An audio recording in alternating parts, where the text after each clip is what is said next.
Salut à tous, dans cette vidéo on va dessiner un mignon entier en couleurs. Pour bien commencer on va placer quelques repères qui ne sont pas indispensables, c'est pas obligatoire, mais qui peuvent être très utiles si vous voulez le refaire à l'identique.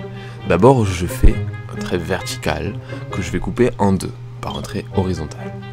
Le trait de haut en bas nous donne la hauteur du mignon, donc sa taille. Il fait pour moi environ 14 cm.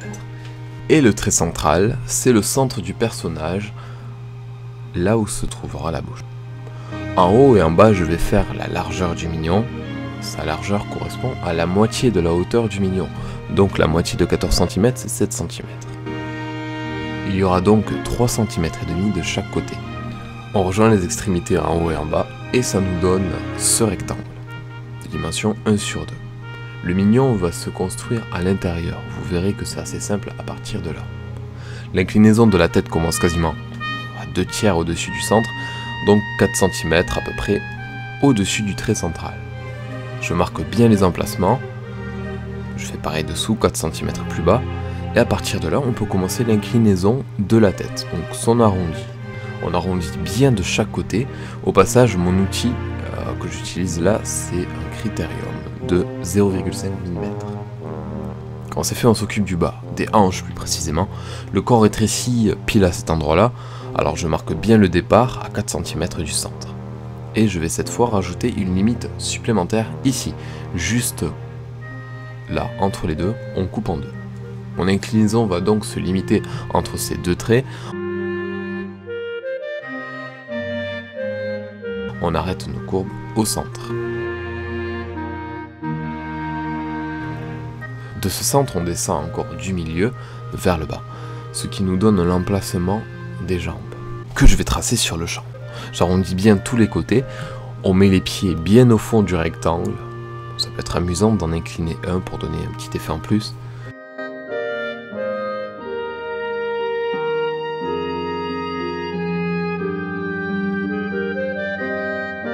Ou bien on peut laisser les deux en face. Ensuite, en partant du trait d'au-dessus, je vais faire le bas de la salopette. Quant aux bras, je divise ma zone des 4 cm en deux pour leur départ. Attention, les bras sont tombants, pas besoin de beaucoup les faire dépasser. On continuera après, je poursuis avec le vêtement du mignon. Au niveau des bras, je repasse la ligne au centre et je rejoins de haut en bas les extrémités du vêtement. J'ajoute ensuite les attaches au-dessus des bras, elles rejoignent bien les angles.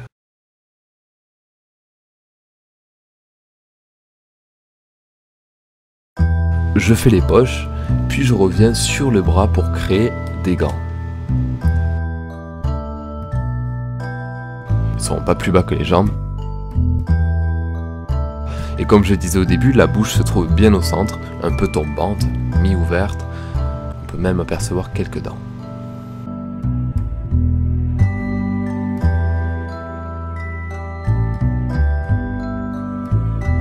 Ensuite, nos lunettes. Tout en haut, là où ça commence légèrement à s'incliner, on va faire les deux branches. Elles seront un peu plus basses que la limite de l'arc. Je mets un petit repère ici et là, et je commence à faire l'arrondi des lunettes.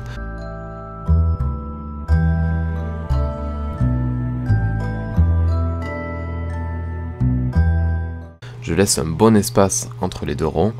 N'hésitez pas à repasser plusieurs fois sur les cercles pour trouver la bonne rondeur. Et faites également l'intérieur de votre monture en laissant une bonne épaisseur.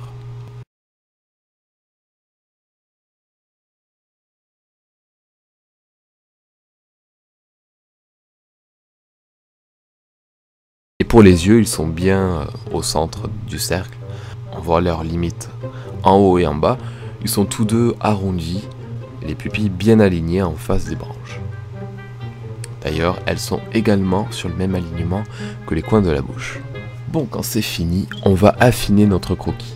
Gommer un peu pour rendre tout ça plus propre. Et on le terminera en plantant quelques cheveux qui tombent à droite et à gauche. On a fait la moitié du dessin et la dernière étape va être la couleur. Pour commencer, je vais prendre un Pro-Maker jaune, qui est un feutre à alcool, afin de colorier les parties jaunes du mignon. Si la couleur n'est pas très jolie, c'est pas grave, on pourra l'arranger avec du crayon pastel jaune plus clair, comme ça. Bon, comme on a fait avec la peau, je vais utiliser un autre feutre bleu cette fois pour les vêtements.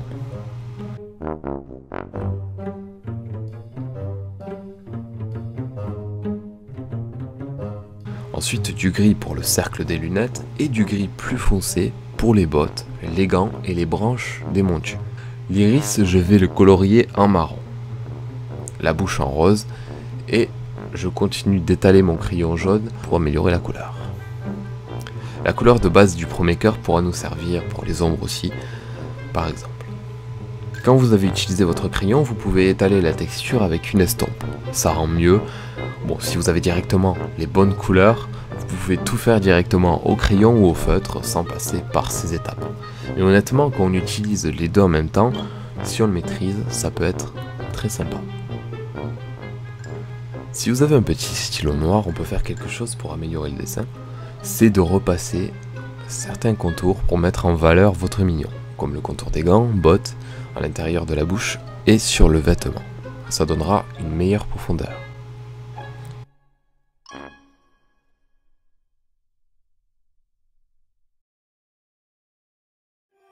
Je vais utiliser maintenant un crayon bleu plus foncé pour faire du dégradé sur mon vêtement. Sous le ventre, je commence bien foncé et je réduis vers le bas. Pareil pour le contour de la poche et les attaches. N'hésitez pas à continuer de rajouter des petits contours noirs sur les lunettes et même les yeux, que je vais faire de suite d'ailleurs. Je zoome un peu. Alors je fais le point noir dans l'iris, qui est la pupille, et un contour d'iris tout noir également. Je vais rendre plus clair le marron côté droit avec un crayon beige ou blanc. Je vais ajouter un petit point de reflet côté opposé. On arrive lentement à la fin du dessin. Vous allez voir que maintenant, c'est que du détail. Pour les yeux du mignon, n'oubliez pas de le rendre un peu plus gris que votre feuille. Je parle du blanc des yeux. Parce que, je le rappelle, le blanc des yeux n'est jamais blanc.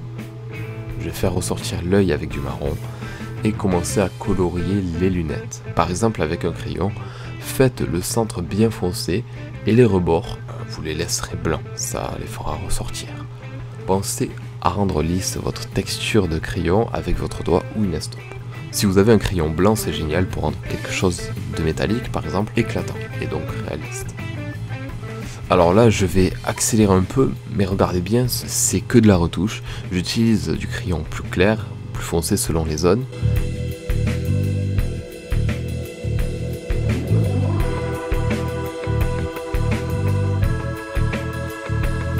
Arrivé aux cheveux, un petit stylo noir fera l'affaire. On repasse sur nos repères, pas besoin d'en rajouter d'autres. Alors les mignons ne sont pas réputés pour être cheveux. Alors regardez un bel exemple pour jouer avec le noir et le blanc. Je suis en train de faire sur les chaussures. J'ai juste pris du pastel noir et blanc. On peut vraiment avoir de jolis volumes de cette façon.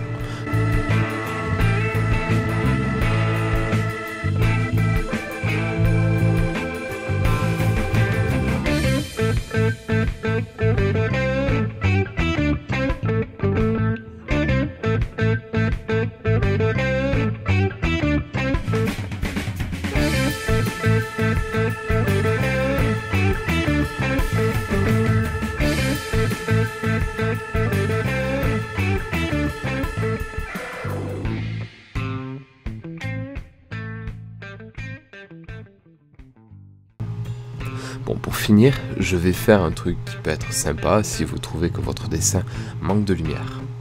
C'est de prendre un petit pinceau et de la peinture blanche pour repasser aux endroits censés être très clairs. Ça va donner un éclat intéressant au dessin. Maintenant que c'est fait, vous pouvez soit laisser le dessin comme ça, soit l'ancrer totalement, c'est-à-dire repasser tous les contours. Petite annonce, ça fait longtemps que j'y réfléchissais, mais ça y est, je l'ai fait, j'ai créé ma nouvelle chaîne YouTube plus personnelle. Elle se prénomme Mojo, où toutes sortes de vidéos y seront postées. Et pour ceux que ça intéresse, il y aura notamment un concept sur les histoires insolites, ou des mystères, des faits incroyables, ou des vidéos un peu plus fun comme des défis, ou tout un tas de choses là et là. Et tout cela, bien sûr, je souhaite vous le faire découvrir, donc n'hésitez pas à cliquer sur l'image que vous voyez là pour vous abonner à la chaîne, ou sinon vous trouverez le lien dans la description directement. Je vous attends pour la première vidéo. En tout cas, j'espère que ce petit tutoriel vous aura plu. Je vous souhaite une bonne journée et à très bientôt dans une